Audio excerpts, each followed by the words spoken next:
Makamu mwenyekiti wa Chama cha Demokrasia na Maendeleo Tundu Lissu amewasilisha madai rasmi akitaka kulipwa fidia kubwa na Rais wa Jamhuri ya Muungano wa Tanzania Samia Suluhu Hassan kutokana na matukio ya ukiukwaji wa haki za kibinadamu na ukandamizaji wa kisiasa anaodai kufanyiwa chini ya mamlaka ya serikali. Akizungumza kupitia ukurasa wake rasmi wa mtandao wa X, mwanasiasa huyo amebainisha kuwa fidia hiyo inalenga kufidia hasara za kiafya, kisaikolojia na kiuchumi alizopata, hatua ambayo inaiweka Ikulu katika shinikizo kubwa la kisheria na kisiasa ndani na nje ya mipaka ya nchi yetu. Tukio hili inakuja wakati ambapo taswira ya utawala wa sheria nchini inamulikwa kwa kina na jumuiya za kimataifa, huku wadau mbalimbali wakitathmini uzito wa madai hayo ambayo yanaguza mamlaka kuu ya nchi. Kufuatia hali hiyo, Jumuiya ya Madola imeingilia kati mgogoro huu na kumpa Rais Samia Suluhu Hassan masharti matatu magumu ambayo serikali yake inapaswa kuyatekeleza haraka ili kuepuka hatua kali za kidiplomasia na kiuchumi kutoka kwa wanachama. Sharti la kwanza linalomtaka kiongozi wa nchi ni kuhakikisha ulinzi kamili na kuaminika kwa kiongozi ama viongozi wote wa upinzani na kuheshimu uhuru wa kujieleza pamoja na haki za kiraia bila ubaguzi. Sharti la pili linaitaka serikali kuanzisha mchakato wa haraka wa kurekebisha mifumo ya kisheria na taasisi za usalama ili zifanye kazi kwa mujibu wa misingi ya kidemokrasia na mikataba ya kitaifa. Sharti la tatu kutoka kwa taasisi hilo la kimataifa ni amri ya kuruhusu wataalamu huru kuchunguza matukio yote ya unyanyasaji wa kisiasa ili kuhakikisha haki inatendeka. Bali na hayo ni kuachiliwa huru kwa mwenyekiti wa taifa wa Chama cha Demokrasia na Maendeleo Tundu Lissu. Wakati shinikizo hilo likizidi kushika kasi, vilevile bunge la Ulaya limechukua hatua kali ya kuipiga serikali ya Rais Samia Suluhu Hassan vikwazo vya kiuchumi na kidiplomasia, uamuzi unaolenga kuonyesha kutoridhishwa kwa mataifa hayo na hali ya haki za binadamu nchini Tanzania.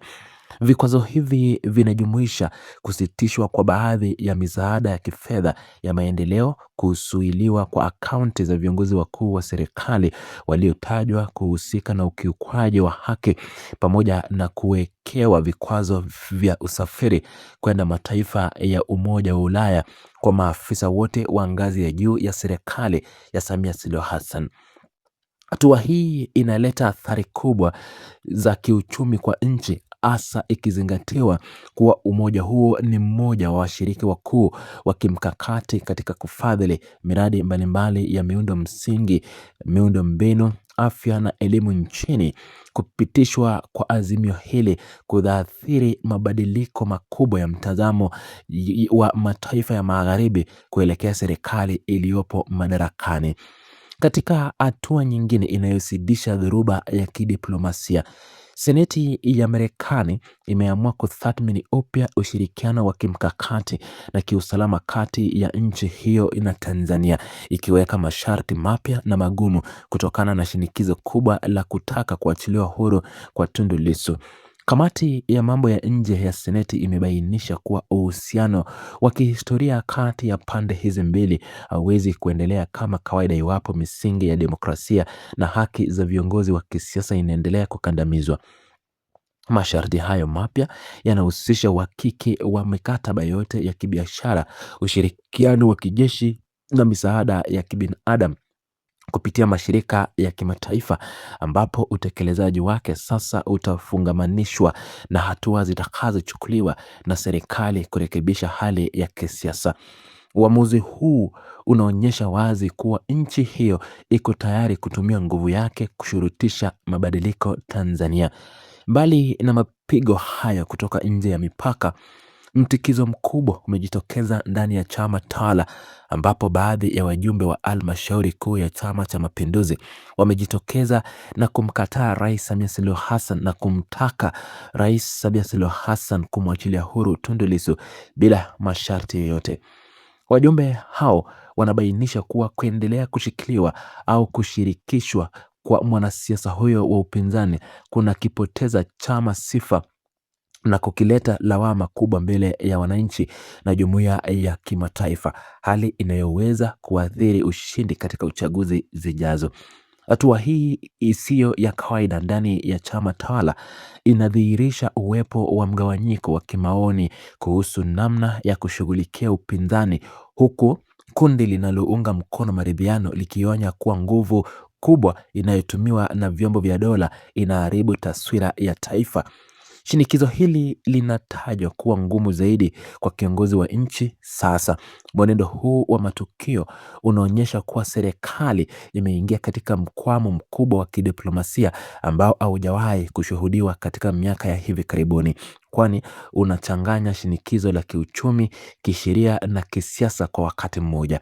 Kudaiwa kwa fidia na kiongozi wa upinzani kunafungua milango mpya ya kisheria ambayo inaweza kutumika katika mahakama za kikanda kama vile mahakama ya Afrika ya haki za binadamu na watu, jambo linaloweza kuilazimu serikali kujibu tuhuma nzito. Hatari za kiuchumi za vikwazo kutoka bunge la Ulaya na masharti ya seneti ya Marekani tayari zimeanza kuzua wasiwasi miongoni mwa wataalamu wa masuala ya fedha na mipango nchini, ambao wanaona kuwa kupungua kwa utiririkaji wa mitaji kutaathiri utekelezaji wa bajeti kuu. Miradi mikubwa inayotegemea wafadhili inaweza kusimama, hali inayosababisha kuongezeka kwa mzigo wa kodi. Kwa upande wa ushirikiano wa kikanda, misimamo ya Jumuiya ya Madola inaleta pigo kwa kidiplomasia na diplomasia ya Tanzania ambayo kwa sasa muda mrefu imekuwa ikitangaza kama kisiwa cha amani na utulivu katika ukanda wa Afrika Mashariki. Kupoteza sifa hiyo kuna maanisha kuwa nchi inaweza kupoteza nafasi mbalimbali za uongozi katika mashirika ya kimataifa na kupunguza ushawishi wake katika maamuzi muhimu ya kikanda. Mabadiliko ya msimamo wa Marekani kupitia seneti yake yanalenga kudhoofisha mifumo ya ulinzi na usalama ambayo imekuwa ikipokea mafunzo na vifaa vya kisasa, jambo linaloweza kuacha mwanya katika mapambano dhidi ya uhalifu wa kuvuka mipaka. Hatua hizi zote kwa pamoja zinategemea mazingira ambapo serikali inalazimika kutumia maamuzi magumu kati ya kulinda mamlaka yake na kukubali masharti ya nje kulinda uchumi. Mazingira haya ya kisiasa pia yanaweka mfumo wa mahakama na vyombo vya usalama nchini katika uangalizi mkubwa, kwani maazimio yote ya kimataifa yanasisitiza umuhimu wa uwepo kwa uchaguzi huru na wa haki. Hali hii inaleta changamoto kwa watendaji wakuu wa vyombo vya dola ambao sasa wanapaswa kufanya kazi chini ya hofu ya kuwekeza vikwazo binafsi, hatua inayoweza kupunguza utayari wao wa kutekeleza maagizo yenye utata wa kisiasa. Katika ngazi ya kijamii, wananchi wanaoshuhudia kupanda kwa joto la kisiasa ambalo linatishia utulivu wa ndani, huku mijadala ikiongezeka kuhusu hatari ya nchi kutengwa kiuchumi na hatari zake kwenye maisha ya kila siku ya Mtanzania wa kawaida.